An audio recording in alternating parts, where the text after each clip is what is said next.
Welcome to Better Business Outcomes, where we discuss how good communication can transform and grow organisations with a series of global leaders who have set the standard for what great looks like. I'm Sarah Waddington from Wads Inc, and I've been working in public relations for over 20 years. In this podcast, you'll hear from leaders and senior communicators about their leadership journeys and how they create social capital. You'll also understand the areas that you should be focusing on to build personal and organisational resilience. Find out how public relations could unlock value for your organisation and enjoy a great listen along the way. And today, I have the pleasure of welcoming John Geldart, who is the Director General for the Institute of Directors, also known as the IOD. As an IOD branch chair for the North East and the North, I'm keen to discuss some of the thorny issues facing directors right now, what good governance looks like, and much more. Welcome to the show, John. Hi, thanks for inviting me. Let's get started. Better business outcomes. It's all about good leadership. So tell us about your leadership journey and where that started. Oh my goodness, we'll have to go back quite a long way, I think, to get any degree of credence as to why I've ended up here. Most of my career has been accidental. So if I go back a few years, why did I end up coming to this role as the rather grandly titled Director General? I'm basically CEO. The Institute was formed in 1903, got its Royal Charter in 1906, and at that time they had this wonderful title of the Director General. It's kind of stuck, I suppose, over the years. But I'm the CEO. And prior to my time here, I was incredibly privileged to spend quite a lot of time in China, where I saw both good leadership and poor. And I won't comment on the Chinese leadership, Xi Jinping coming up for almost certain re-election for an extraordinary third term in China. But my time there came out of being asked to go to China for 3 months. And as ever in leadership, you end up taking up a challenge and it often seems going to be easy and short, and then it turns out to be somewhat more protracted. And 10 years later, I was still in China. So that was at the time when I was on the global board for Grant Thornton, the accounting firm. And I'd come from PwC, used to be called PricewaterhouseCoopers, where I was a consultant for about 16 years. And I specialized in the middle market. So my whole life really and career has been spent advising organizations and leadership teams in organizations about how to look at their own businesses, in particular around markets and marketing strategy. So my leadership journey, although it started before in the drinks industry in the UK, went through, and I'm not an accountant, I probably know enough to be dangerous, went through PwC and then on into Grant Thornton. But I think perhaps the most pertinent, why have I ended up doing what I'm doing, comes from reading an advertisement in a newspaper in 2004. And that advertisement was the one, or it was cribbed really from the alleged advertisement placed in the Times by Sir Ernest Shackleton when he was asking for men wanted for hazardous journey to go to the South Pole. And in a very similar ad, there was a men and women wanted for hazardous journey to go to the North Pole. And basically, I applied for that. And after 2 years of training, I got selected on the team. And then after 2 years of training, I ended up pulling a 90-kilo sled unassisted for 26 days to the North Pole. So I learned a lot about leadership and leadership teams and how to work within teams as part of that 2-year training. I'm a qualified UK mountain guide and mountain medic. So I've been able to learn from my experience of doing rather odd things. I was a rally navigator for 20 years as well. So I've had some interesting experiences, and they have inadvertently brought me to where I am today. And so it's a bit of an odd story, but maybe one that's of interest. I love that. I did Cambridge Judges Steering Complex Projects Programme, and Shackleton's journey comes up on that as part of the teaching materials. So I can imagine it's all about leadership skills and teamwork. So I can understand why that's so very much applicable today. Let's talk about the IOD, one of the oldest membership organisations, as you say, been at the heart of the business community since, was it 1903? Tell those who might not be familiar what it stands for, what it does. Well, therein lies a little story, because the IOD was set up in 1903, got its Royal Charter from the then King in 1906. And it was set up really by the Victorians, who in many ways are very far-sighted, to look at providing support at the time for improving the quality of British leadership. Now, paraphrased, how we've re-articulated that is around better directors basically run better businesses. So the job of the IOD is to support directors to be the best directors we can be. That's our purpose. That's the reason we exist, is to improve the quality of directors and their equivalents in the UK and indeed around the world. We do that in three ways. And this isn't just something that's come out of the Victorian times. It's come out of continual research, and we've recently been in Flight with Research, which has supported this again. What people need and what leaders need, and certainly I speak from personal experience, is, and this happens all over the world, by the way, is people need two things, really. They need to be able to improve the quality of their decision making, and they need to be able to feel that they're doing the right thing. And feeling that you're doing the right thing often comes from peer-to-peer engagement and lateral mentoring, if you like. Finding people who are like you, who are going through the same sort of situations, experiencing the same concerns, looking and facing into the same headwinds. And most people in CEO positions, it's quite a lonely position, as you'll know, Sarah. And basically there we're looking for, and I'm no different to anybody else, for people we can trust, who we can listen to, and we can engage with. So the one thing that IOD, I think, does very well is we connect. So we connect directors and their equivalents one to another, both locally, across the UK, and indeed internationally. And that's a very important component of what the IOD does. We've got 53 branches across the UK. We're a distributed model. It used to be seen that the IOD was a kind of male, pale, stale, London-centric organisation. You preempted that question. I thought I'd get there before you did, really. And basically, it was. It probably was. It looked like me, and I can't help how old I am, and the fact I hope I'm not stale, but I can't help who I am. But that was often who it was focused at, and that has fundamentally changed. And the main reason for the change is because, quite frankly, the IOD is here to represent all directors, and that means, particularly as we go forward, being a diverse and inclusive organisation. We've seen every metric you care to mention demonstrate beyond all reasonable doubt that diverse boards, and I'm not just talking about gender diversity, but every type of diversity, including neurological diversity. If you don't have diverse boards, you don't get good decision making. It doesn't mean you don't have disagreements, you do, but actually those disagreements end up you being in a better place. So the IOD is all about connecting people one with another in all our diversity as directors. And the second thing we do is we really support people in their learning, personal development. You can never stop learning, and no matter how smart we think we are, we're never the smartest bear in the wood, and there's always something we can learn. And the IOD really is there to help develop people's skills as directors, and we do that through a whole range and series of activities, from something recently we launched called Tomorrow's Director, for young aspiring directors and for startups, through Aspiring Director, right up a whole series of other things we do up to the Chartered Director status. And so we connect people, we develop their skills as directors, and I'm on that journey too.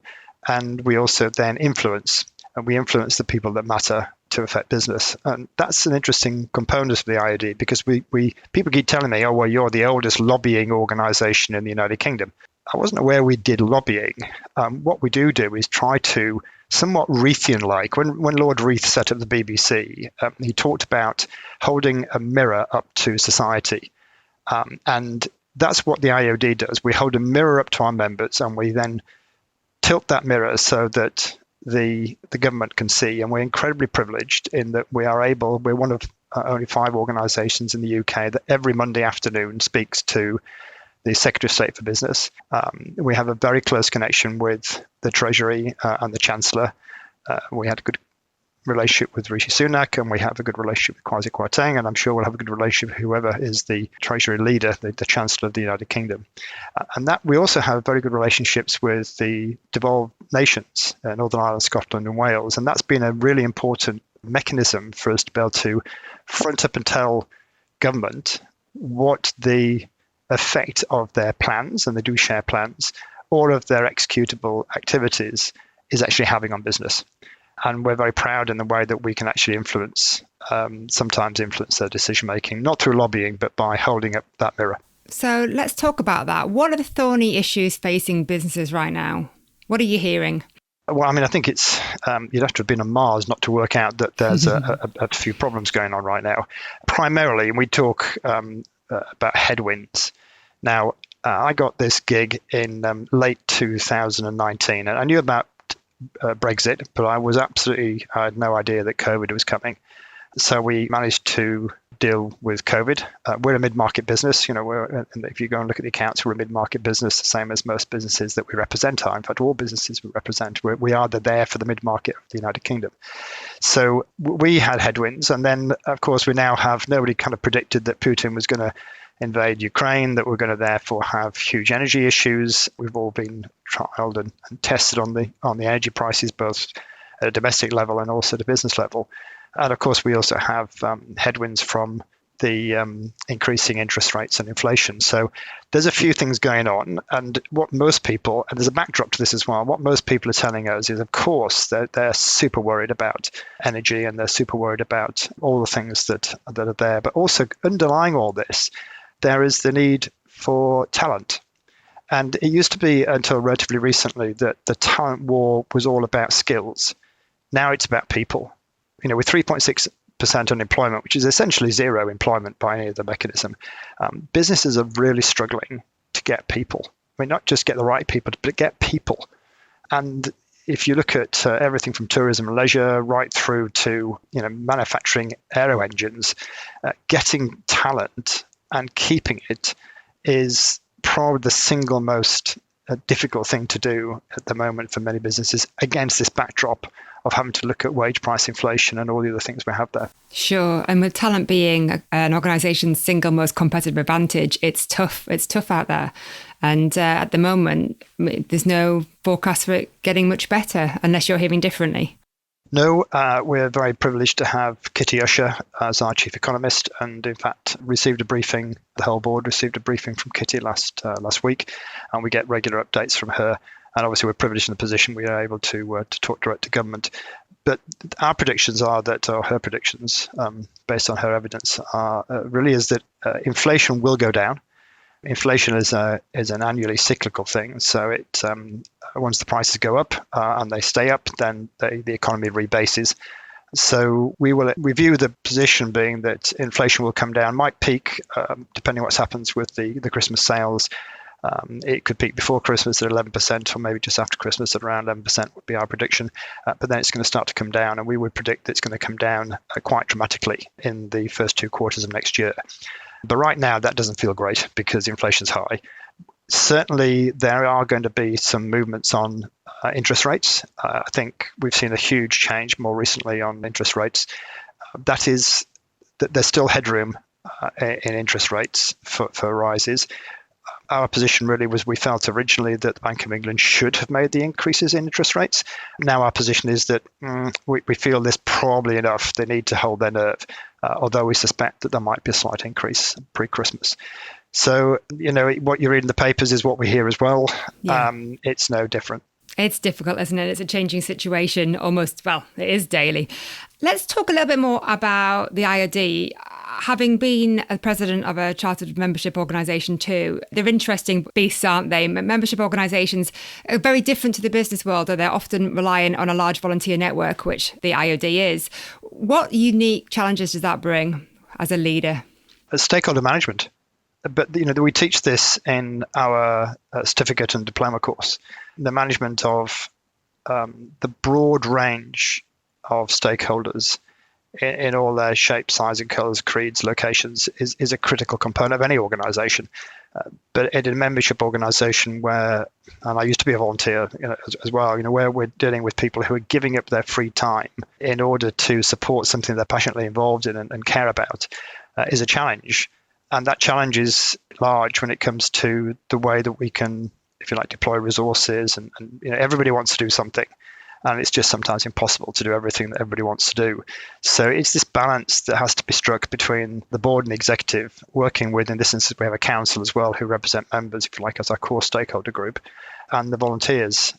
It's never perfect. I'm pilloried and lauded almost in the same breath on a regular basis, but it comes with the territory. We just have to manage our stakeholder group, and that's really where good communication, which I'm sure is where you're leading on this, comes in, being really clear about what it is. And sometimes you can't be clear. Sometimes you have to say, look, we don't know. I mean, I don't know what's going to happen. I can guess what's going to happen in the next few months, but Well, I do know it ain't going to get any easier. Yeah, so let's talk about comms, actually. I'm working with you separately on a different project with the Chartered Institute of Public Relations, and that's looking at the role of PR in business resilience, strategic planning and risk management.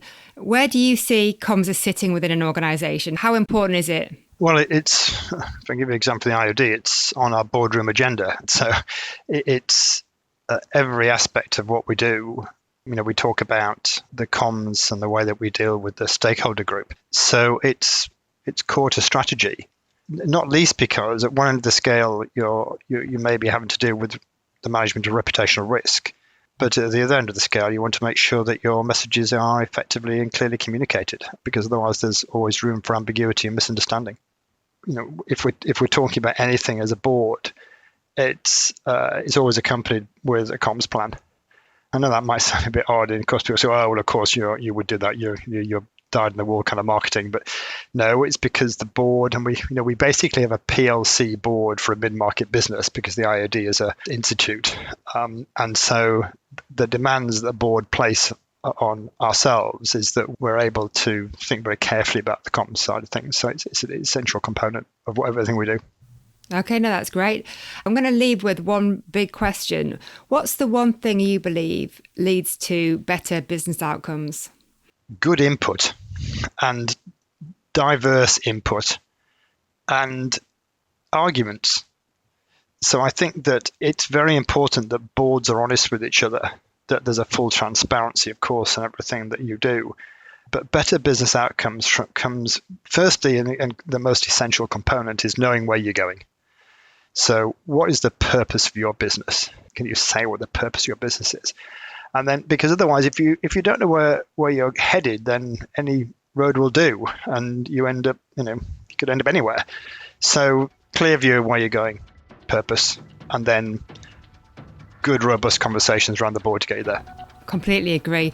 And that's a perfect wrap to today's Better Business Outcomes podcast. Huge thanks, John, for joining me today and for sharing your experience as the face of one of the UK's most influential business bodies. Well, coming up later in the series, we'll be speaking to researcher and author of Technology is Not Neutral, Stephanie Hare. So don't forget to subscribe for free wherever you usually find your podcasts. And if you enjoy what you hear, please also leave us a review. Thanks for joining us, and see you next time.